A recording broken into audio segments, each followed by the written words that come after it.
Hi, my name's Tom Slay with Slay Realty here in St. Louis, Missouri. Today I'm just going over a couple deferred maintenance things on your house that will help you avoid major repairs later. A lot of times people get a new roof, or maybe had a new roof put on 5 years ago, and they were told it's a 20 or 30 year shingle. So therefore they think everything's fine for 20 to 30 years. That's not the case. All roofs have some type of opening that comes through for venting or maybe a skylight. You may see a turbine on your roof that's used to vent out the heat from the attic, or we all have plumbing vents, where again, around each one of these is either tar or some type of caulk. Hopefully they used a really good quality caulk or tar that may last 5 to 7 years, but in general, about every 3 years, you personally or hire someone to just go up there real quick and make sure that caulk hasn't separated or has split and there's water seeping into your attic, because below the roof is your insulation. And if that water's getting into your insulation, that insulation's soaking up that water and it's creating weight. And there's no air or sun getting to it. So the longer this stays wet, your insulation stays wet, the more chance you have of mold building up in between your drywall and your roof. Again, if you see a water stain on your drywall ceiling, that water is way more than what that little drop is. In order for it to get to the drywall, it has to soak the insulation, which is not good. So be sure, maybe every 3-4 years, pay somebody, maybe a couple $100 to get up on your roof and check your caulking and your tar and make sure that everything's sealed real tight. As far as gutters and downspouts, here's another thing as far as maintenance that I call it deferred maintenance because people put it off and they don't check it out. But if there's any water coming over the top of your gutters, or you see that they're clogged, get them cleaned out.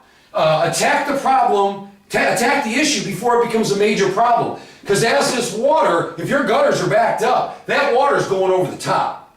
And if that water is going over the top, first of all, it wants to come this way, but if the gutter isn't hung just perfectly right, it'll go over the back. Now you're filling your soffits with water, and it could get behind the siding.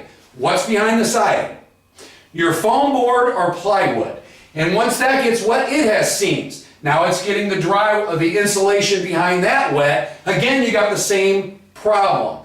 The insulation gets wet, it gets heavy, it drops down. You're losing your R factor. That's your insulation factor.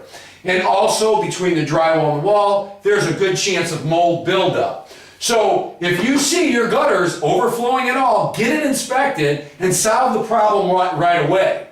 Another is it could clog down here. Now if you have a seamless downspout, there's no way for the water to get out. But a lot of times there's a seam, and it's the same thing. The water's going to want to get out the seam. It's going to find a way out. And that's not where we want it to come out. And at the bottom, you'll notice, I'm sure you're familiar with this, is the outlet for the water that's through your gutter system. A lot of times you see it's about 6 inches away from the house. It needs to be more than that. And sometimes you'll see the little concrete one they sell at Lowe's where it'll defer the water out a little further. The further the better. But the best thing you can do is get that water away from that foundation. Typically during real heavy rains and it's pouring, it's going to shoot that water out.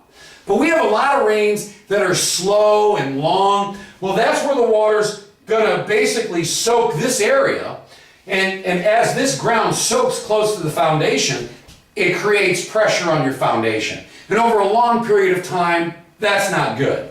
Also, if the water continues to run along close to the house, it creates a gap between the dirt and the foundation, and the water flows more freely down to underneath your foundation, which again can create what they call hydrostatic pressure. So pressure on the foundation, pressure on the bottom, not good over the long run, especially if you got a crack and you're finding water get in. Get that water away from the house. These are just 2 tips of the many tips I have to help you maintain your home so that when I go to sell it and we have a home inspection, we're not finding all kinds of problems. They cost you thousands of dollars you weren't expecting on spending. So, recap, check all your caulking and tar around any openings in your roof, maintain your gutters and downspouts, and get that water away from the foundation. My name is Tom Slay. I hope you found this helpful, and I look forward to talking to you on my next video.